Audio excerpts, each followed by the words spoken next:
ನೂತನವಾಗಿ ಸಚಿವರಾಗಿ ಪ್ರಮಾಣ ವಚನ ಸ್ವೀಕರಿಸ್ತಿರ್ತಕ್ಕಂಥ ಜಮೀರ್ ಅಹಮದ್ ಖಾನ್ ಅವರಿದ್ದಾರೆ. ಅವ್ರನ್ನೂ ಸಹ ಮಾತಾಡ್ತೀನಿ. ಸರ್, ಮೊದಲಿಗೆ ತಮಗೆ ಕಂಗ್ರ್ಯಾಚುಲೇಷನ್.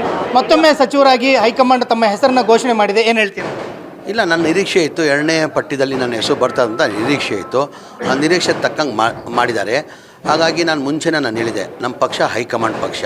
ಹೈಕಮಾಂಡ್ ಏನು ನಿರ್ಧಾರ ಮಾಡ್ತಾರೆ ಅದಕ್ಕೆ ನಾನು ಬದ್ಧ ಅಂತ ನಾನು ಮುಂಚೆನೂ ನನ್ನ ಮಾಧ್ಯಮದಲ್ಲಿ ಹೇಳಿದೆ. ನಾನು 3 ವರ್ಷ ಅವಕಾಶ ಮಾಡಿಕೊಟ್ಟಿದ್ರು.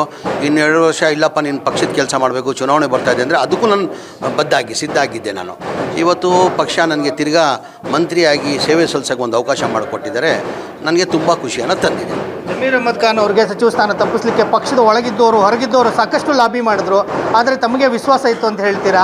ಹೈಕಮಾಂಡ್ಗೆ ಏನು ಹೇಳಕ್ಕೆ ಬಯಸ್ತೀರಾ? ಇಲ್ಲ, ಅದು ಯಾರು ಲಾಬಿ ಮಾಡಿದ್ರು ನಾನು ಮುಂಚೆನೇ ಮಾಧ್ಯಮದಲ್ಲಿ ಹೇಳಿದ್ದೀನಿ. ನಾನು ಯಾರು ಲಾಬಿ ಮಾಡಿದ್ರು, ಯಾರು ದಿಲ್ಲಿಯಲ್ಲಿ ಕೂತ್ಕೊಂಡು ಕೇಳ್ಕೊಂಡ್ರು ಹೋಗಿ ದಿಲ್ಲಿಯಲ್ಲಿ ಕೇಳಿದ ತಕ್ಷಣ ಮಂತ್ರಿ ಮಾಡಲ್ಲ ಹೈಕಮಾಂಡ್ ಅವರು. ಹೈಕಮಾಂಡ್ ಅಂತಲೇ ಒಂದು ಸರ್ವೆ ಮಾಡಿರ್ತಾರೆ. ಆ ಸರ್ವೆ ಮಾಡಿ ಪಕ್ಷಕ್ಕೆ ಯಾರಿಂದ ಅನುಕೂಲ ಆಗ್ತದೆ, ಆಮೇಲೆ ಮಂತ್ರಿ ಮಾಡಿದ್ರೆ ರಾಜ್ಯಕ್ಕೆ ಒಳ್ಳೇದಾಗ್ತದೆ ಹಿನ್ನೆಲೆಯಲ್ಲೇ ಮಂತ್ರಿ ಮಾಡೋದು. ಹಾಗಾಗಿ ನನ್ನ ಮಂತ್ರಿ ಮಾಡ್ತಾ ಅಂತ ನಾನು ನಿರೀಕ್ಷೆ ಇಟ್ಕೊಂಡಿದ್ದೆ. ಖಾತೆ ಅದೇ ಮುಂದುವರ್ಸಕ್ಕೆ ಕೇಳ್ತೀರಾ ಅಥವಾ ಬೇರೆ ಏನಾದರೂ ಖಾತೆ ವಿಚಾರದಲ್ಲಿರುವಂಥದ್ದು? CM ಬಿಟ್ಟಿದ್ದು. CM ಯಾವುದನ್ನ ಖಾತೆ ಕೊಡಲಿ, ನನಗೆ ವಸತಿ ಖಾತೆ ಕೊಟ್ಟಿದ್ರು. ವಸತಿ ಖಾತೆಯಲ್ಲಿ ತಮಗೆಲ್ಲ ಗೊತ್ತಿದ್ದಂಗೆ 10 ವರ್ಷದಿಂದ ಒಂದು ಮನೆ ಕೊಟ್ಟಿರಲಿಲ್ಲ.